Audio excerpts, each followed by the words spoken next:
Le Barça commence déjà à rechercher le futur Lewandowski et c'est Erling Haaland qui a été identifié par le club. On va voir tout ça dans cette vidéo. Salut à tous les gars, c'est Azial. Aujourd'hui, on se retrouve pour une nouvelle vidéo. On va parler de l'actualité du Barça avec notamment une partie un peu mercato car oui, il y a une petite info sympathique quand même qui est sortie comme quoi le Barça, je pense que c'est pour préparer l'après Lewandowski, se pencherait et commencerait déjà à travailler. Alors honnêtement, je ne sais pas comment, parce qu'on va en discuter. Il y a plein de choses qui me paraissent très compliquées pour boucler ce dossier, mais comme l'info revient quand même en continu et qu'à chaque fois c'est des sources assez fiables qui sortent ce genre d'infos, je me dis que peut-être le Barça nous prépare un truc et que voilà, au final, au fur et à mesure, le Barça, même si on le voit financièrement, ça reste encore compliqué, ça se bat encore un peu avec la justice, Dani Olmo qui a été enregistré, ça devait pas trop, etc.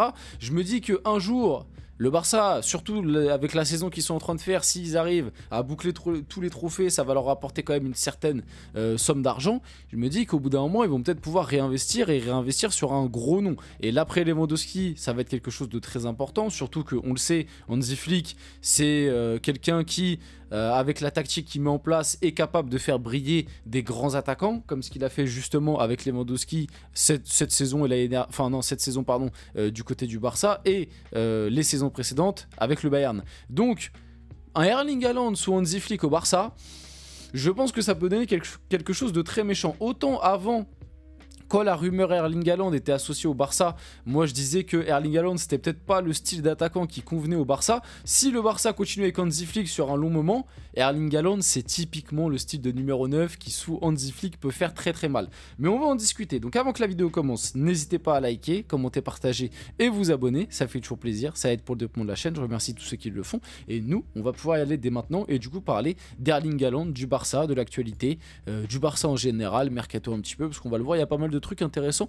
dans cette vidéo. Donc le Barça vise Erling Haaland pour 2026. Le club compte sur son partenariat avec Nike pour financer le transfert qui sera le plus gros de son histoire. Donc on parle même potentiellement d'une somme qui serait le plus gros transfert de l'histoire du Barça. En même temps, voilà, je vais commencer par faire un peu mon pisse-froid comme on dit. Je vais mettre un petit peu les contres et le pourquoi du comment. J'ai énormément de mal à croire à ce deal, en tout cas à l'heure actuelle. Après, ça parle pour 2026, donc ce serait pas cet été, tu vois, ce serait l'été prochain, parce que comme je vous l'ai dit, je pense que le Barça commence à préparer l'après Lewandowski. Je pense que Lewandowski, du coup, fera encore la saison prochaine. De toute façon, je crois que son contrat, justement, court jusqu'en 2026. Donc je pense que Lewandowski fera encore la saison prochaine, qu'il arrivera en fin de contrat, que le Barça le laissera partir libre, et que, justement, été 2026, ça va envoyer la grosse quicheta sur Erling Haaland. Alors, il y a plusieurs choses qui, quand même, te refroidissent. Déjà, comme je l'ai évoqué en intro, le fait que financièrement le Barça, en fait, on n'en sait rien. On sait pas trop où ils en sont, on sait pas trop dans quelle situation ils sont, parce que du côté de la communication du club, qu'on n'est pas toujours obligé de croire, hein, parce que le club va pas communiquer et dire ah bah c'est catastrophique le bilan financier, mais du côté de leur communication, ils nous font croire que tout va mieux, que à l'heure actuelle le Barça est de retour. On a même eu très récemment les infos comme quoi le Barça était de retour à du 1 pour 1, ce qui est exceptionnel à leur échelle, parce qu'il n'y a pas si longtemps que ça, ils étaient, je sais plus, je crois fallait qu'ils vendent 2 fois plus pour acheter, en gros s'ils vendaient 100 millions, ils pouvaient je crois dépenser 50, quelque chose comme ça. Et là ils sont repassés à du 1 pour 1. Qu'est-ce que ça veut dire être pour du 1 pour 1? Ça veut dire que s'ils vendent un joueur 50 millions, eh ben ils peuvent racheter un joueur 50 millions. Ce que sont en fait tous les clubs. Hein. C'est-à-dire que tous les clubs à peu près soit riches, soit bien gérés financièrement, ils sont sur du 1 pour 1. C'est-à-dire que quand tu vends quelqu'un, tu peux redépenser la somme que... Le Barça était pas comme ça parce que financièrement c'était très compliqué.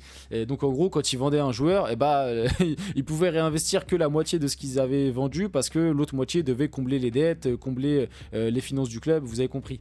Donc ils sont repassés à du 1 pour 1, donc ça signifierait que les finances vont beaucoup mieux.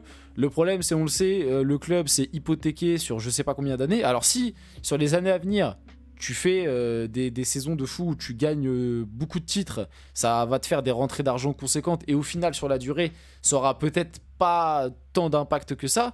Mais si par contre t'enchaînes des résultats, bon là cette année ça va, mais si sur les futures années t'enchaînes des résultats pas ouf, j'ai peur de ce que peut devenir le Barça dans 15-20 ans. Parce que là, t'as vraiment essouré le club jusqu'à la dernière goutte. T'as tout hypothéqué, t'as tout vendu, t'as fait des prêts par-ci par-là. C'est un bourbier monstre. Donc déjà, par rapport à tout ce que je viens de dire, ça me paraît financièrement compliqué à l'heure actuelle d'imaginer le Barça claquer, par exemple, parce que voilà, là, ça parle du plus gros transfert de l'histoire du Barça. Je pense que ça sera un transfert du coup dans les plus de 100 millions. À l'heure actuelle, je vous dis la vérité, j'ai du mal à voir le Barça envoyer par exemple 150 millions sur Erling Haaland ou même sur n'importe quel joueur, tu vois ce que je veux te dire. Donc à voir. Le deuxième truc qui me fait dire que ça me paraît compliqué et que je suis pas sûr que ça arrive, c'est que il y a aussi eu pas mal d'infos ces derniers temps autour du Mercato Barça sur Julián Álvarez. Et moi je me dis, alors Erling Haaland sous la mentalité allemande Hansi Flick serait peut-être plus cohérent à Hansi Flick. Je pense qu'Erling Haaland est peut-être plus un œuf qui plairait à Hansi Flick, mais peut-être un peu moins à la philosophie Barça, tu vois. Par contre, un Julián Álvarez pour moi c'est typique style d'attaquant à la barcelonaise. Un Julián Álvarez au Barça, pour moi ça match tellement. Et d'ailleurs, bon, c'est parce que l'été dernier le Barça n'en avait pas besoin et ils avaient peut-être pas forcément les finances. Mais moi, on se rappelle, l'été dernier on avait fait des vidéos sur Julián Álvarez parce que notamment pendant un moment son nom était associé au PSG. Moi, alors au final il fait une bonne saison, hein, mais moi j'ai toujours pas compris le choix de Julián Álvarez d'aller à l'Atlético. Hein. Pour moi il pouvait aller dans un club tellement mieux, mais bref. Là n'est pas le sujet. Pour moi, il pouvait tellement aller dans un club, soit rester à City, soit aller dans un club qui correspond plus à ses qualités, quoi. Et il aurait pu faire beaucoup plus mal, je pense, même si au final il fait une bonne saison. Et puis l'Atlético, la saison n'est pas horrible, même si la fin se termine très mal au final, un peu comme souvent avec l'Atlético. Donc voilà, le cas Julián Álvarez. Voilà, si jamais il y a une signature je pense que le Barça ira plus sur un Julián Álvarez qu'un Erling Haaland, quoique marketingment parlant, peut-être qu'Erling Haaland fait plus vendre. Et surtout, le dernier truc qui me fait dire que ce transfert va être très compliqué quand même, on va pas l'oublier, c'est qu'Erling Haaland il a prolongé il y a pas longtemps quand même, sur 10 ans. Donc Manchester City n'a absolument aucune raison de vendre Erling Haaland. Alors à part si lui il fait un forcing de taré, mais je vois pas pourquoi lui ferait un forcing de taré sachant qu'il a prolongé pour 10 ans il y a 6 mois. Tu vois ce que je veux te dire, ça n'a pas de cohérence. Donc tout ça pour vous dire que sur le papier, avec Hansi Flick comme entraîneur, ce transfert pourrait matcher. Et je pense qu'un Erling Haaland sous Hansi Flick avec le Barça actuel qui est capable d'exploiter les transitions, comme est capable de gérer le tempo. Et c'est un Barça aussi qui n'hésite pas à envoyer des ballons dans la surface, à centrer, etc. Surtout que tu as des bons centreurs, hein, entre Rafinha et Lamine Yamal, ou même Baldé quand il monte. Donc par rapport à ça, il pourrait faire des dégâts de monstres, mais dans un autre temps, pour moi, à l'heure actuelle, je vois pas un monde où ça arrive en fait. Par rapport aux finances du Barça, par rapport au fait que le Barça cible aussi d'autres attaquants, par rapport au fait que Haaland, il a juste prolongé il y a 6 mois pour 10 ans à City. Donc voilà, et puis en plus, Haaland, si je me trompe pas, lui, il était plus chaud pour aller au Real. Bon après ça, on sait que ça peut changer au cours d'une carrière, voilà, les avis... on connaît, mais ouais, voilà, c'était mon avis un peu sur le cas Haaland au Barça, potentiellement 2026. N'hésitez pas à me dire ce que vous en pensez dans les commentaires. En tout cas, ça c'est une bonne nouvelle, parce que Hansi Flick va prolonger avec le Barça. Un accord de principe a été trouvé pour un nouveau deal entre le FC Barcelone et le coach allemand jusqu'en juin 2027. Avec la saison qu'il a réalisée, c'est totalement mérité. Et moi, j'ai bien envie de voir un projet un petit peu plus long terme avec Hansi Flick au Barça. Ça me plaît. Donc 2027, c'est très bien. En gros, il reprolonge d'un an. Donc c'est carré.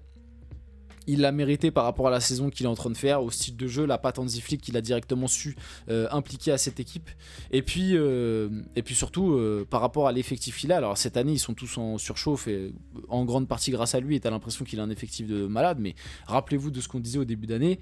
Moi, au début d'année, je voyais pas un monde où le Barça allait en demi-finale de LDC et où le Barça allait être champion en Liga, plus prendre les 2 coupes face au Real. Moi, je voyais le Real supérieur à ce Barça-là en Liga, et en Ligue des Champions, je voyais pas le Barça aller aussi loin et être à l'heure actuelle le favori pour la Ligue des Champions, faut être honnête. Alors ça c'est un petit truc par rapport à la finale de la Coupe du Roi. Qui a sorti la meilleure prestation enfin du coup le soir de la finale, parce que ça commence à dater un peu, entre Bellingham et Pedri. Dans l'équipe, Pedri a eu 7 sur 10, Bellingham a eu 6 sur 10. Alors honnêtement, les notes de l'équipe, je pense que c'est juste parce que Pedri, il a gagné la coupe avec le Barça. Parce que honnêtement, moi je trouve, et ça c'est ce que j'avais dit dans mon débrief, je trouve que Bellingham a été le meilleur joueur du match, mais pas que côté Real Madrid. Côté tout court. Alors je sais que du coup il va y avoir beaucoup de supporters du Barça dans cette vidéo parce que c'est une vidéo un peu actu Barça et que vous allez peut-être vouloir m'arracher la tête, mais pour moi, et je suis pas pour le Real ni pour le Barça, pour ceux qui ne le savent pas, mais pour moi Bellingham a été juste l'homme du match de la finale. Il a été beaucoup trop fort et pour moi sur ce match là en tout cas, je dis pas que Bellingham est meilleur que Pedri. Je dis juste que sur ce match-là, j'ai trouvé Bellingham largement plus fort que Pedri. Et d'ailleurs, dans les duels qu'ils ont eu à jouer, c'est souvent Bellingham qui est sorti vainqueur. On finit la vidéo là-dessus. J'espère que cette vidéo vous a plu. Si c'est le cas, n'hésitez pas à liker, commenter, partager et vous abonner les gars. C'était Azial. On se retrouve très rapidement pour une prochaine vidéo.